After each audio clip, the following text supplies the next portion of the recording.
Hello everyone, আজ আমরা গিয়েছিলাম হচ্ছে একটা দাদার রিসেপশনে। তো সেখানে কি কি খেলাম না খেলাম সেটাই তোমাদের সাথে শেয়ার করব। তো প্রথমে এখানে দাদা বৌদিকে দেখিয়ে দিলাম। তারপরে আমরা খেয়েছিলাম হচ্ছে মোমো। এখানে আমি আমার বোনারে সব মোমো খাচ্ছিলাম। তারপরে খেয়েছিলাম হচ্ছে রেশমি কাবাব। তারপরে খেয়েছিলাম ফুচকা। তো বোনারে আবার এখানে মোমো খাচ্ছিল।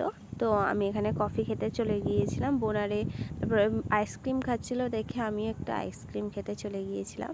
তারপরে বোন আর আমি এখানে আইসক্রিম খেতে খেতে একটু আয়নায় ভিডিও বানাচ্ছিলাম। তারপর অনেকটা রাত হয়ে গিয়েছিল বলে খেতে বসে গিয়েছিলাম।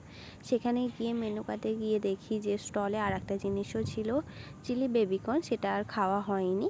তো প্রথমে খেতে বসে দিয়েছিল হচ্ছে স্যালাড, তারপরে দিয়েছিল হচ্ছে ফিশ বাটার ফ্রাই আর একটা চাটনি, তারপরে দিয়েছিল হচ্ছে রুমালি রুটি আর পালাক পানির, তারপরে দিয়েছিল ওখানে বাসন্তী পোলাও আর মাটন, তারপর চাটনি পাঁপড় রসগোল্লা এখানে আমি আর নিইনি। তারপরে দিয়েছিল হচ্ছে সন্দেশ।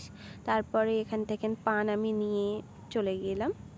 আজকের ভিডিওটা এইটুকুই, ভালো লাগলে লাইক করে দিও, টাটা।